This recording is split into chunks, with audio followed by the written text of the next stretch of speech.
Hallelujah, hallelujah. യേശുവേ ആരാധന, യേശുവേ ആരാധന, യേശുവേ സ്തോത്രം, യേശുവേ സ്തോത്രം. പ്രിയപ്പെട്ട ദൈവമക്കളെ, നാം ചിന്തിക്കുന്ന വിഷയം യേശു ക്രിസ്തുവിലൂടെയുള്ള വീണ്ടെടുപ്പ്, redemption through the death of Christ. യേശു ക്രിസ്തുവിൻ്റെ കുരിശുമരണം വഴിയുള്ള വീണ്ടെടുപ്പ്. എൻ്റെ ജീവിതത്തിൽ വളരെയധികം നാളുകളിൽ ഞാൻ ചിന്തിച്ചുകൊണ്ടിരുന്ന ഒരു കാര്യം ഇങ്ങനെയാണ്: നമ്മളിങ്ങനെ കുമ്പസാരിക്കുമ്പോൾ എങ്ങനെയാണ് പാപങ്ങളെല്ലാം മോചിക്കപ്പെടുന്നത്? അപ്പോൾ എനിക്ക് മനസ്സിലായി, ഒരു വ്യക്തി യേശു ക്രിസ്തുവിൻ്റെ കുരിശു മരണത്തെ വിശ്വസിച്ച് യേശുവിൻ്റെ കുരിശു മരണത്തിലൂടെയുള്ള പാപക്ഷമയാണ് കുമ്പസാരത്തിൽ സ്വീകരിക്കുന്നത്. ഹല്ലേലൂയ, ഹല്ലേലൂയ, ഹല്ലേലൂയ, ഹല്ലേലൂയ. പ്രിയപ്പെട്ട സഹോദരങ്ങളെ, റോമാലേഖനം 10-ാം അധ്യായം 10 തൊട്ട് 13 വരെയുള്ള തിരുലിഖിതങ്ങൾ. അവിടെ നമ്മൾ വായിക്കുന്നത് എങ്ങനെയാണ്? എന്തുകൊണ്ടെന്നാൽ മനുഷ്യൻ ഹൃദയം കൊണ്ട് വിശ്വസിക്കുകയും തന്മൂലം നീതീകരിക്കപ്പെടുകയും ചെയ്യുന്നു. അവൻ അധരം കൊണ്ട് ഏറ്റുപറയുകയും തന്മൂലം രക്ഷ പ്രാപിക്കുകയും ചെയ്യുന്നു. വിശ്വസിക്കുന്ന ഒരുവനും ലജ്ജിക്കേണ്ടി വരികയില്ല എന്നാണല്ലോ വിശുദ്ധ ഗ്രന്ഥം പറയുന്നത്. യഹൂദനും ഗ്രീക്കുകാരനും തമ്മിൽ വ്യത്യാസമില്ല. ഒരുവൻ തന്നെയാണ് എല്ലാവരുടെയും കർത്താവ്. എല്ലാവരുടെയും മേൽ അവിടുന്ന് തൻ്റെ സമ്പത്ത് വർഷിക്കുന്നു. എന്തെന്നാൽ കർത്താവിൻ്റെ നാമം വിളിച്ചപേക്ഷിക്കുന്ന എല്ലാവരും രക്ഷ പ്രാപിക്കുന്നു. ദൈവവചനം പഠിപ്പിക്കുകയാണ്, എന്തുകൊണ്ടെന്നാൽ മനുഷ്യൻ ഹൃദയം കൊണ്ട് വിശ്വസിക്കുകയും തന്മൂലം നീതീകരിക്കപ്പെടുകയും ചെയ്യുന്നു. ഒരു വ്യക്തി നിത്യരക്ഷ പ്രാപിക്കാൻ വളരെ അത്യാവശ്യമായ ഒരു കോർണർ സ്റ്റോണാണ് കർത്താവായ യേശു ക്രിസ്തുവിൻ്റെ കുരിശു മരണത്തിൽ വിശ്വസിക്കണം. യേശുവിൻ്റെ കുരിശു മരണത്തിലൂടെയുള്ള നിത്യരക്ഷയിൽ ഞാനും നിങ്ങളും വിശ്വസിക്കണം. യേശു ഈ ഭൂമിയിലേക്ക് വന്നത് നമ്മുടെ പാപങ്ങൾ ഏറ്റെടുക്കാൻ വേണ്ടിയാണ്. യേശുവിനെ കണ്ടപ്പോൾ സ്നാപക യോഹന്നാൻ പറഞ്ഞു, ഇതാ ലോകത്തിൻ്റെ പാപം ചുമക്കുന്ന ദൈവത്തിൻ്റെ കുഞ്ഞാട്. അങ്ങനെ യേശു നമ്മുടെ പാപങ്ങൾ അവൻ്റെ ശരീരത്തിൽ ഏറ്റെടുത്തു. അവൻ കുരിശിലേക്ക് കയറി നമുക്ക് വേണ്ടി പാപപരിഹാര ബലിയായി. അങ്ങനെ യേശു കുരിശിൽ മരിച്ചു. 2000 വർഷം മുമ്പ് മരിച്ച യേശുവിൻ്റെ കുരിശുമരണത്തെ ഓർത്ത് ഇന്ന് ഞാൻ യേശുവേ എന്ന് വിളിക്കുമ്പോൾ, ഞാൻ അനുതപിച്ച് കുമ്പസാരിക്കാൻ വേണ്ടി തയ്യാറായി യേശുവേ എന്ന് കരഞ്ഞ് പ്രാർത്ഥിച്ച് അനുതപിക്കുകയും കുമ്പസാരിക്കുകയും ചെയ്യുമ്പോൾ എങ്ങനെയാണ് ഞാൻ രക്ഷ പ്രാപിക്കുന്നത് എന്ന് ഞാൻ ചിന്തിച്ച് വലഞ്ഞ ഒരു വിഷയമാണ്. യേശു 2000 വർഷം മുമ്പ് മരിച്ചു. ഇന്ന് ഞാൻ ഇവിടെ ഈ അട്ടപ്പാടിയിലിരുന്ന് ഞാൻ യേശുവേ എന്ന് വിളിച്ച് കരയുമ്പോൾ എങ്ങനെയാണ് എൻ്റെ പാപങ്ങൾ കഴുകപ്പെടുന്നത്? എങ്ങനെയാണ് ഞാൻ രക്ഷ പ്രാപിക്കുന്നത്? എങ്ങനെയാണ് എൻ്റെ പാപങ്ങൾ ക്ഷമിക്കപ്പെടുന്നത്? പ്രിയപ്പെട്ട സഹോദരങ്ങളെ, അതിന് ദൈവവചനം നൽകുന്ന വളരെ മർമ്മമായ ഒരു വെളിപ്പെടുത്തലാണ്, ഹൃദയം കൊണ്ട് നീ വിശ്വസിക്കണം. എന്ത് ചെയ്യണം? ഹൃദയം കൊണ്ട് നീ വിശ്വസിക്കണം. You have to believe that എൻ്റെ യേശു എൻ്റെ പാപങ്ങൾ അവൻ്റെ ശരീരത്തിൽ വഹിച്ചു. എൻ്റെ യേശു എനിക്ക് വേണ്ടി കുരിശിൽ മരിച്ചു. എൻ്റെ യേശുവിൻ്റെ കുരിശ് മരണത്താൽ എൻ്റെ പാപങ്ങൾ അവൻ കഴുകി. എൻ്റെ പാപങ്ങൾക്ക് വേണ്ടിയാണ് അവൻ കുരിശിൽ മരിച്ചത് എന്ന് വിശ്വസിച്ച് യേശു ക്രിസ്തുവിനെ ഞാനും നിങ്ങളും സ്വീകരിക്കണം. ഒന്ന് ചെയ്തിട്ട് പറഞ്ഞേ, ഹല്ലേലൂയ, ഹല്ലേലൂയ, ഹല്ലേലൂയ, ഹല്ലേലൂയ. എന്തുകൊണ്ടാണ് അതിങ്ങനെ പറയുന്നത്? ഒരാൾ അങ്ങനെ വിശ്വസിച്ച് സ്വീകരിച്ചാൽ അവൻ രക്ഷ പ്രാപിക്കും എന്ന് പറയാൻ കാരണം എന്താണ്? ദൈവം തന്നെ ഈ കാര്യം നേരിട്ട് മനുഷ്യനെ പഠിപ്പിച്ചിട്ടുണ്ട്. ദൈവവചനം ഈ കാര്യങ്ങൾ ആവർത്തിച്ച് പഠിപ്പിച്ചിട്ടുണ്ട്. യോഹന്നാന്റെ സുവിശേഷം 3-ാം അധ്യായം 36-ാം തിരുലിഖിതം, പുത്രനിൽ വിശ്വസിക്കുന്നവന് നിത്യജീവൻ ലഭിക്കുന്നു. പുത്രനെ അനുസരിക്കാത്തവനോ ജീവൻ ദർശിക്കുകയില്ല. ദൈവകോപം അവൻ്റെ മേലുണ്ട്. എന്താ ദൈവവചനം പഠിപ്പിക്കുന്നത്? എന്താ ദൈവപുത്രൻ പഠിപ്പിക്കുന്നത്? പുത്രനിൽ വിശ്വസിക്കുന്നവന് നിത്യജീവൻ ഉണ്ട്. ഇത് നമ്മൾ ഹൃദയം കൊണ്ട് വിശ്വസിക്കണം. ഹൃദയം കൊണ്ട് വിശ്വസിക്കണം. അതിനൊരു ചെറിയ ഒരു ഉദാഹരണം പറയാം. സംഖ്യയുടെ പുസ്തകത്തിൽ 21-ാം അധ്യായം 8-9 വാക്യങ്ങൾ. അവിടെ ഒരു സാഹചര്യം ഇതാണ്. ദൈവത്തിൻ്റെ ജനം മരുഭൂമിയിലൂടെ പുറപ്പാട് കാലഘട്ടത്തിൽ സഞ്ചരിച്ച് വരവേ അവർ പാപം ചെയ്ത് അവരുടെ പാപത്തിൻ്റെ പരിണത ഫലമായി സർപ്പദംശനമേറ്റ് മരുഭൂമിയിൽ അവർ മരിച്ചു വീണു. അപ്പോൾ ജനം മോശയോട് ഓടി വന്ന് കരഞ്ഞു, പ്രഭോ, പ്രവാചക, ജനങ്ങളെല്ലാം പാമ്പ് കടിയേറ്റ് മരിച്ചുകൊണ്ടിരിക്കുന്നു, അനവധി പേര് മരിച്ചു കഴിഞ്ഞു. അദ്ദേഹം ദൈവസന്നിധി പ്രാർത്ഥിച്ചപ്പോൾ ദൈവം ഒരു വഴി പറഞ്ഞു കൊടുത്തു. ദൈവം പറഞ്ഞു കൊടുത്ത വഴിയാണ് 21-ാം അധ്യായം 8-9 വാക്യങ്ങൾ കാണുന്നത്. കർത്താവ് മോശയോട് അരുളി ചെയ്തു, ഒരു പിച്ചള സർപ്പത്തെ ഉണ്ടാക്കി വടിയിൽ ഉയർത്തി നിർത്തുക.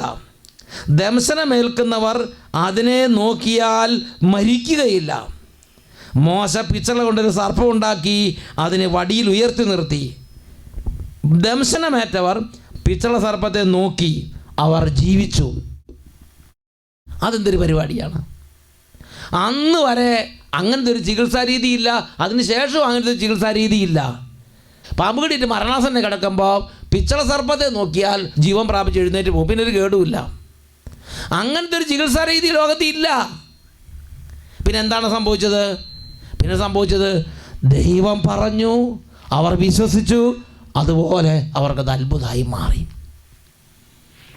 ഹല്ലേലൂയ, ഹല്ലേലൂയ, ഹല്ലേലൂയ, ഹല്ലേലൂയ. അതാണ് യേശു വിശുദ്ധ യോഹന്നാന്റെ സുവിശേഷത്തിൽ 12-ാം അധ്യായം 32-33 തിരുലിഖിതങ്ങൾ, gospel according to saint John chapter 12 verses 32 and 33. അവിടെ നമ്മൾ വായിക്കുന്നത് ഇങ്ങനെയാണ്: ഞാൻ ഭൂമിയിൽ നിന്ന് ഉയർത്തപ്പെടുമ്പോൾ എല്ലാ മനുഷ്യരെയും എന്നിലേക്ക് ആകർഷിക്കും. അവൻ ഇത് പറഞ്ഞത് താൻ ഏത് വിധത്തിലുള്ള മരണമാണ് സ്വീകരിക്കാൻ പോകുന്നത് എന്ന് സൂചിപ്പിക്കുന്നതിനത്രേ. യേശു അത് സ്ഥിരീകരിച്ചു. മോശയോട് കർത്താവ് പറഞ്ഞു, ഒരു പിച്ചള സർപ്പം ഉയർത്തുക, അതിനെ നോക്കുന്നവർ ജീവിക്കും. അതുപോലെ കുരിശുമരത്തിൽ പിതാവായ ദൈവം നമ്മുടെ പാപപരിഹാരാർത്ഥം ഉയർത്തിയ യേശു ക്രിസ്തുവിൻ്റെ കുരിശുമരണത്തെ സ്വീകരിച്ച് യേശുവേ എന്ന് വിളിക്കുന്നൊരു ദൈവ പൈതൽ പാപത്തിൻ്റെ ആധിപത്യത്തിൽ നിന്ന് മാറി ദൈവ പൈതലായി വീണ്ടും ജനിക്കുമെന്ന്, ദൈവ പൈതലായി ജീവിക്കാനുള്ള കൃപ അവൻ്റെ മേൽ ചൊരിയപ്പെടുമെന്ന്, അവൻ്റെ പാപങ്ങൾ നീക്കം ചെയ്യപ്പെടുമെന്ന്, സൗജന്യ പാപക്ഷമ ലഭിക്കുമെന്ന് ദൈവപുത്രനായ യേശു പ്രഖ്യാപിച്ചു. എന്നുറക്കെ പറഞ്ഞേ ഹല്ലേലൂയ, ഹല്ലേലൂയ. യോഹന്നാന്റെ സുവിശേഷം 8-ാം അധ്യായം 24-ാം തിരുലിഖിതം, gospel according to saint John chapter 8 verse 24. ഞാൻ തന്നെ എന്ന് വിശ്വസിക്കുന്നില്ലെങ്കിൽ നിങ്ങൾ നിങ്ങളുടെ പാപങ്ങളിൽ തന്നെ മരിക്കും. ദൈവപുത്രനായ യേശു പഠിപ്പിച്ചിരിക്കുകയാണ്, ഞാൻ നിങ്ങളുടെ പാപങ്ങൾ ഏറ്റെടുക്കാൻ വേണ്ടി വന്ന് മരുഭൂമിയിൽ ഉയർത്തപ്പെട്ട പിച്ചള സർപ്പം പോലെ കുരിശുമരത്തിൽ ഉയർത്തപ്പെട്ട് കുരിശിൽ മരിച്ച് നിങ്ങളുടെ പാപപരിഹാര ബലിക്കായി ഇതാ ഞാൻ വന്നു, ഞാൻ നിങ്ങളുടെ പാപപരിഹാര ബലിയാണ്, ഞാൻ പാപം ചുമന്ന കുഞ്ഞാടാണ് എന്ന് വിശ്വസിക്കുന്നില്ലെങ്കിൽ നിങ്ങൾ നിങ്ങളുടെ പാപങ്ങൾ തന്നെ മരിക്കും എന്ന് ദൈവപുത്രൻ അവരെ പഠിപ്പിച്ചു. ഇതെന്തൊരു പ്രതിഭാസമാണ് സഹോദരങ്ങളെ! നമ്മൾ യേശുവിനെ നോക്കി യേശുവേ എന്ന് പറഞ്ഞ് കരയും. വലിയൊരു മിസ്റ്ററി, ഒരു വലിയൊരു അത്ഭുതത്തിൻ്റെ സമയമാണത്. നമ്മുടെ മാനുഷിക ബുദ്ധി കൊണ്ട് മനസ്സിലാക്കാൻ പറ്റാത്ത ഒരു മിസ്റ്ററി. ഇതാണ് പറഞ്ഞത്, പരിശുദ്ധാത്മാവ് പ്രവർത്തിക്കുമ്പോൾ മാത്രമേ ഈ മിസ്റ്ററി നമുക്ക് വെളിപ്പെട്ട് കിട്ടുകയുള്ളൂ. ഞാൻ എൻ്റെ ജീവിതം എത്രയോ വർഷങ്ങൾ ഇതൊന്ന് തിരിഞ്ഞു കിട്ടാൻ വേണ്ടി ഞാൻ കർത്താവിൻ്റെ സന്നിധി പ്രാർത്ഥിച്ചു. ഈ ആത്മാവ് മുഖാന്തരമല്ലാതെ ആർക്കും യേശുവിനെ കർത്താവേ എന്ന് വിളിക്കാൻ കഴിയുകയില്ല. വേറൊരു ഉദാഹരണം പറയാം. 2 രാജാക്കന്മാർ 5-ാം അധ്യായം 1 മുതലുള്ള വാക്യങ്ങൾ.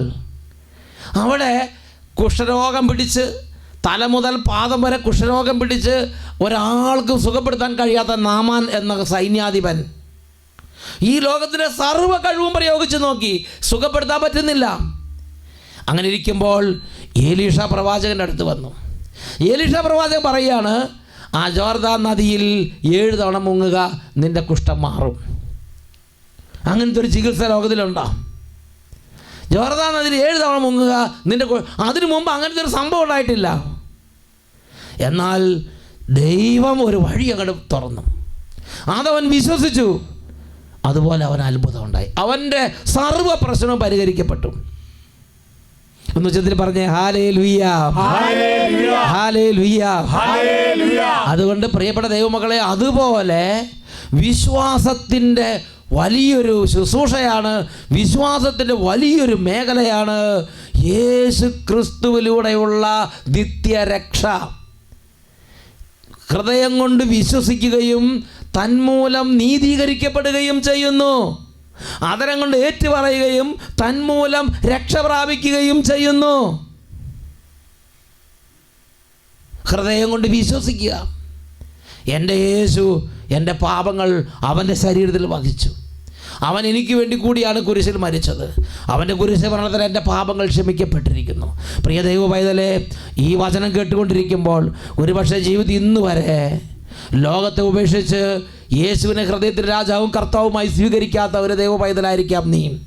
ദേവാലയത്തിലേക്ക് പോകുന്നുണ്ട്, പള്ളിയിലെ വലിയ ആളാണ്, കൊയറിൽ പാടുന്നുണ്ട്, അതുപോലെ സംഘടനയിൽ പ്രസിഡൻ്റാണ്, വിൻസെൻ്റ് പോളിൽ പ്രവർത്തിക്കുന്നുണ്ട്, വചന ശുശ്രൂഷകൾ ചെയ്യുന്നുണ്ട്, ധ്യാനകേന്ദ്രത്തിൽ പ്രവർത്തിക്കുന്നുണ്ട്, ഒരുപാട് സംഘടനകൾക്ക് നേതൃത്വം കൊടുക്കുന്നുണ്ട്, കാറ്റഗിസം ടീച്ചറാണ്, പള്ളിയിൽ പലതവണ കൈക്കാരനായിരുന്നിട്ടുണ്ട്, കർത്താവിൻ്റെ ശുശ്രൂഷകളിൽ കർത്താവ് ഒരുപാട് നിയോഗിച്ചിട്ടുണ്ട്. ഇന്ന് വരെ ഇങ്ങനെ നടന്നു പോന്നിട്ടുണ്ട്. ഒരുപക്ഷെ ആത്മാർത്ഥമായി ചിന്തിച്ച് നോക്കിയാൽ യേശു ക്രിസ്തുവിൻ്റെ കുരിശ് മരണത്തെ ഹൃദയം കൊണ്ട് അംഗീകരിച്ച് പാപത്തിൽ നിന്ന് വിടുതൽ പ്രാപിക്കാത്ത, പാപത്തിൻ്റെ ബന്ധനത്തിൽ ജീവിക്കുന്ന, രക്ഷയുടെ അനുഭവത്തിലേക്ക് വരാത്ത ഒരു ഹൃദയമായിരിക്കാം നമ്മുടെ ഹൃദയം. എല്ലാവരെയും പോലെ, മറ്റു ജാതികളെ പോലെ നാം ജീവിച്ച് കടന്നു പോകുന്നു. മനസ്സ് വെച്ചാൽ പാപം ചെയ്യാതിരിക്കുന്നു, ശ്രദ്ധിച്ചില്ലെങ്കിൽ വീണ്ടും പാപത്തിൽ വീണു പോകുന്നു. അങ്ങനത്തെ ഒരു സ്ഥിതിയായിരിക്കാം ഒരു പക്ഷേ നമ്മുടെ ആത്മാവിൻ്റെ സ്ഥിതി. പ്രിയപ്പെട്ട ദൈവ പൈതലേ, ഈ വചനം കേട്ടുകൊണ്ടിരിക്കുമ്പോൾ ജീവിതത്തിൻ്റെ ഒരു നിർണായക നിമിഷം, ജീവിതത്തിൻ്റെ ഒരു നിർണായക മുഹൂർത്തം, ജീവിതത്തിൻ്റെ ഒരു അത്യപൂർവം നിമിഷം ഇതാ ദൈവം നിങ്ങൾക്ക് വേണ്ടി ഒരുക്കിയിരിക്കുകയാണ്.